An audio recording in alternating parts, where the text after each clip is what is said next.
Hello everyone, welcome to the new lecture of central motor vehicle rules. और आज के लेक्चर में हम लोग registration of motor vehicles continue रखेंगे। आज का ये पार्ट 2 है। अगर आपने पार्ट 1 नहीं देखा है तो ऊपर आई बटन पर क्लिक करके देख लेना। और आज के लेक्चर में रूल नंबर 47 से 49 कवर है। ठीक है, तो स्टार्ट करते हैं क्वेश्चन नंबर 1 से। क्वेश्चन नंबर 1 है, an application for registration of motor vehicle shall be in made form. तो आप जो गाड़ी का जो परमानेंट रजिस्ट्रेशन करवाते हो वो किस फॉर्म नंबर में करवाते हो? तो इसका आंसर है सी, फॉर्म नंबर 20 में। ये इंपॉर्टेंट है, फॉर्म नंबर आप याद रखना, एग्जाम में पूछ सकता है।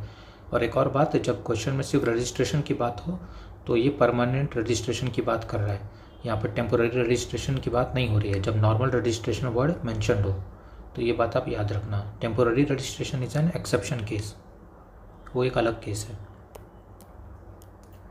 क्वेश्चन नंबर 2 है, इन case of motor vehicle which is being registered in the same state in which dealer is situated an application for registration shall be made bye. अब आपका जो डीलर है जहाँ से आपने गाड़ी ली है और आप जिस स्टेट में रजिस्ट्रेशन करवाना चाहते हो वो दोनों एक ही सेम स्टेट में है। फॉर एग्जांपल, अगर आपने महाराष्ट्र के किसी डीलर से गाड़ी ली है और आपको जो गाड़ी का रजिस्ट्रेशन है वो महाराष्ट्र स्टेट में ही करवाना है, तो उस केस में जो रजिस्ट्रेशन करवाने की जो जिम्मेदारी होती है वो किसकी होती है? डीलर की, ऑनर की, या दोनों में से कोई भी, या फिर जो आपका व्हीकल का इंश्योरेंस कंपनी है वो? तो इसका जो करेक्ट आंसर है वो है ऑप्शन ए। रजिस्ट्रेशन करवाने की जो जिम्मेदारी होती है, अगर सेम स्टेट में हो रहा है जहाँ पे डीलर है तो उस केस में डीलर की जिम्मेदारी होगी रजिस्ट्रेशन करवाने की। वो जब तक आपका गाड़ी का रजिस्ट्रेशन नहीं करवा लेता, रजिस्ट्रेशन मतलब यहाँ पे परमानेंट रजिस्ट्रेशन, नॉट टेम्पोररी, जब तक वो आपका परमानेंट रजिस्ट्रेशन नहीं करवा देता वो आपको गाड़ी डिलीवर नहीं करेगा। ठीक है, यहाँ पे नोट मैंने मेंशन किया है, तो registration shall be made by dealer prior to the delivery of vehicle. जब तक वो आपका रजिस्ट्रेशन नहीं करवाएगा वो आपको गाड़ी डिलीवर नहीं करेगा। क्वेश्चन नंबर 3 है, इन case of motor vehicle which is being registered in A state other than the state in which the dealer is situated an application for registration shall be made bye.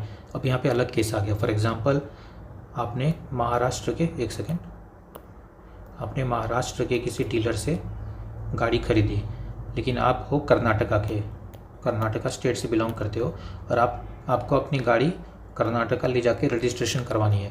तो इस case में जो registration करवाने की जो जिम्मेदारी होगी वो डीलर की नहीं होगी, ये जिम्मेदारी होगी आपकी, द ऑनर।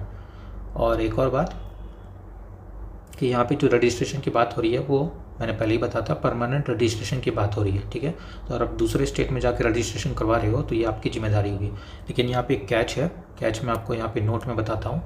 ये रहा कैच, यहाँ पे लिखा है कि the owner has to get the vehicle temporarily registered before taking the delivery from the dealer.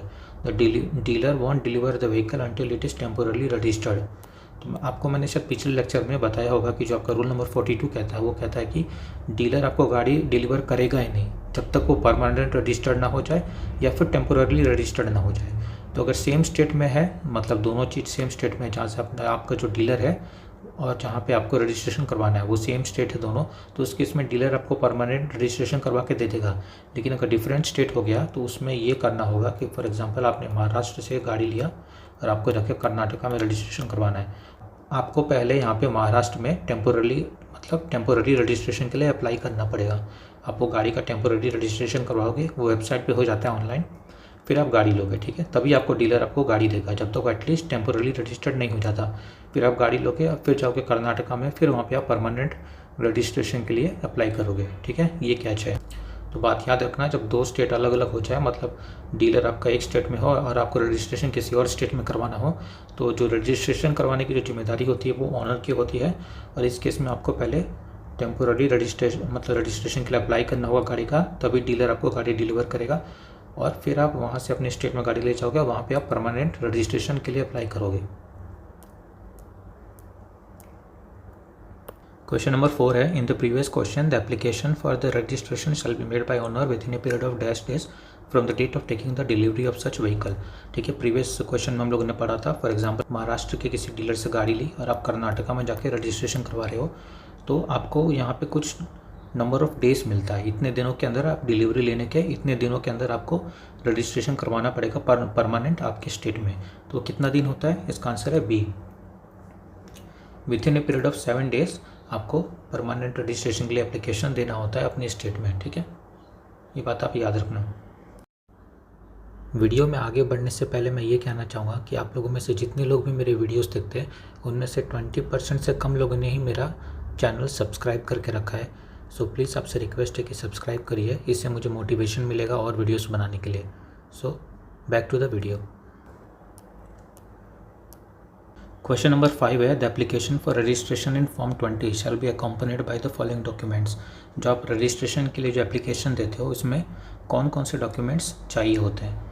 तो पहला ऑप्शन है सेल सर्टिफिकेट। हाँ, आपको गाड़ी का जो सेल सर्टिफिकेट होता है कि आपने जो डीलर से गाड़ी से ख़रीदा है उसका सर्टिफिकेट जो फॉर्म नंबर 21 में देते हैं वो चाहिए होता है। वैलिड इंश्योरेंस सर्टिफिकेट, हाँ आजकल बिना इंश्योरेंस के गाड़ी का रजिस्ट्रेशन नहीं होता है, तो ये भी आपको चाहिए होता है। Road worthiness certificate in form 22 from the manufacturer. ये मैन्युफैक्चरर है जो आपकी गाड़ी का, वो आपको एक रोड वर्थीनेस सर्टिफिकेट देगा इन फॉर्म 22, ये भी आपको चाहिए होता है। ठीक है, तो ये सारे डॉक्यूमेंट्स आपको चाहिए होता है for the application of registration in form 20।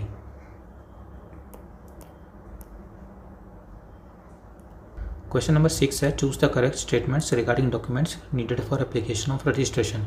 अब यहाँ पे जो रजिस्ट्रेशन का एप्लीकेशन होता है उसमें और कौन कौन से एक्स्ट्रा डॉक्यूमेंट्स लग सकते हैं उससे रिलेटेड यहाँ पे कुछ स्टेटमेंट्स दिए, हमें चूज़ करना है कि कौन सा करेक्ट है। पहला है, for application for BS series registration mark in case of an applicant working in private sector working certificate in form 60 is required. मैंने BS सीरीज रजिस्ट्रेशन पे पूरी एक वीडियो बनाई है, A to Z वहाँ पे सब कुछ एक्सप्लेन किया है, आप ऊपर आई बटन पे क्लिक करके देख लेना। मैं आपको शॉर्ट में बता दे रहा हूँ कि BS सीरीज होता क्या है। मोटर व्हीकल एक्ट कहता है कि आप एक स्टेट की रजिस्टर्ड गाड़ी दूसरे स्टेट में 12 महीने से ज़्यादा नहीं रख सकते। फॉर एग्जांपल, आप महाराष्ट्र स्टेट की रजिस्टर्ड गाड़ी है आपकी और आप कर्नाटका में किसी रीज़न की वजह से गए, तो वहाँ पे आप 12 महीने से ज़्यादा गाड़ी नहीं रख सकते, महाराष्ट्र स्टेट की रजिस्टर्ड गाड़ी। ठीक है, अगर आपको 12 महीने से ज़्यादा कर्नाटका में रखना है तो वहाँ पे आपको वहाँ की रजिस्टरिंग अथॉरिटी में अप्लाई करना पड़ेगा फ्रेश रजिस्ट्रेशन मार्क के लिए। ठीक है, वो आपको इशू करेगी फ्रेश रजिस्ट्रेशन मार्क जो वहाँ के हिसाब से होगी। फॉर एग्जांपल, यहाँ पे MH होता था और आगे कुछ होता था, RTO का कोड एटसेट्रा, तो यहाँ पे कर्नाटका में आपको KS स्टार्ट होगा, नया रजिस्ट्रेशन मार्क मिलेगा और आगे जो भी होगा। ठीक है, तो 12 महीना लिमिट होता है, लेकिन उनके लिए दिक्कत हो जाता है ना जिनका बहुत ज़्यादा ट्रांसफरेबल जॉब होता है, कभी एक स्टेट में जॉब कर रहे हैं फिर ट्रांसफ़र हो गए किसी दूसरे स्टेट में चले गए, तो उनको बहुत दिक्कत होता है, बार बार नया रजिस्ट्रेशन मार्क के लिए अप्लाई करना होगा। तो उस केस में गवर्नमेंट ने ये BS सीरीज रजिस्ट्रेशन मार्क लाई। तो अगर आप BS सीरीज रजिस्ट्रेशन मार्क की गाड़ी रखते हो तो आप दूसरे स्टेट में कितने भी दिनों के लिए गाड़ी रख सकते हो। इनफैक्ट ऑल इंडिया में कहीं पे भी कितने दिनों के लिए भी गाड़ी रख सकते हो, आपको नया रजिस्ट्रेशन मार्क के लिए अप्लाई करने की ज़रूरत नहीं है। 12 मंथ का जो लिमिट है वो इनवैलिड हो जाता है। ठीक है, तो पहला ऑप्शन क्या था कि अगर आप BS सीरीज रजिस्ट्रेशन मार्क के लिए एप्लीकेशन देते हो तो उस केस में जो प्राइवेट सेक्टर जो एम्प्लॉय होता है उसको एक प्रूफ देना होता है कि उसका जो जॉब है वो ट्रांसफरेबल जॉब है, तो उसके लिए उसको एक वर्किंग सर्टिफिकेट देना होता है इन फॉर्म 60। ठीक है, तो ये ऑप्शन सही है। For application for BS series in case of applicant working in government office, अब जो गवर्नमेंट एम्प्लॉय है उनको अपना ऑफिशियल आइडेंटिटी कार्ड देना पड़ेगा। ठीक है, उतना ही काफ़ी होता है, कंफ्यूज मत होना। प्राइवेट सेक्टर के एम्प्लॉय को वर्किंग सर्टिफिकेट देना पड़ेगा और गवर्नमेंट ऑफिसर को ऑफिशियल आइडेंटिटी कार्ड देना पड़ेगा। ये दोनों जो स्टेटमेंट है वो करेक्ट है। ऑप्शन C है, proof of fitment of FASTag for category M and N vehicle. ठीक है, आप कैटेगरी M और N क्लास ऑफ व्हीकल का रजिस्ट्रेशन करवा रहे हो तो आपको फास्टैग लगवाए हो इसका प्रूफ देना पड़ेगा। फास्टैग आपको पता होगा जो ऑटोमेटिक पेमेंट हो जाता है टोल्स पे, तो वही होता है। और क्लास M और क्लास N व्हीकल हम लोगों ने पढ़ा था शुरू में लेक्चर नंबर 1 में। क्लास M हो गया कि मिनिमम 4 व्हील्स होना चाहिए और पैसेंजर कैरी करने के लिए काम आता है, और क्लास N हो गया मिनिमम 4 व्हील्स होना चाहिए और गुड्स कैरी करने के लिए काम आता है। ठीक है, तो आपके कैटेगरी M और कैटेगरी N व्हीकल के लिए फास्टैग कंपलसरी है जब आप रजिस्ट्रेशन के लिए एप्लीकेशन दो तो।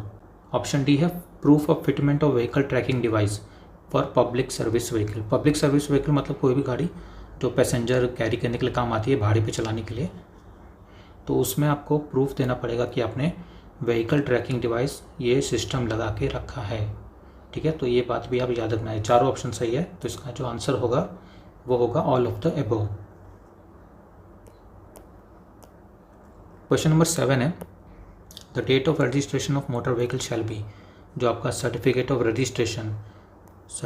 रजिस्ट्रेशन या फिर RC जो भी बोलो, उसमें जो आपका डेट ऑफ रजिस्ट्रेशन होता है वो कौन सा डेट होता है। पहला ऑप्शन है the date of purchase of vehicle, जब आप गाड़ी खरीदते हो वो डेट। दूसरा ऑप्शन है the date of application for registration of the vehicle, जब आप रजिस्ट्रेशन के लिए एप्लीकेशन डालते हो वो डेट, या फिर the date of generation of registration mark of the vehicle, जब आपका रजिस्टरिंग अथॉरिटी है वो आपका रजिस्ट्रेशन मार्क जनरेट करती है वो डेट, या फिर चौथा ऑप्शन है कि एनी ऑफ द अबव। तो इसका जो करेक्ट आंसर है वो ऑप्शन सी, जब आपका आरटीओ है वो आपका रजिस्ट्रेशन मार्क है जो गाड़ी के आगे और पीछे आप लगाते हो वो जनरेट होता है, उस दिन से आपका डेट ऑफ रजिस्ट्रेशन माना जाता है, वो आपके सर्टिफिकेट ऑफ रजिस्ट्रेशन या आरसी में नोट किया जाता है। ठीक है, ये इंपॉर्टेंट आप याद रखना।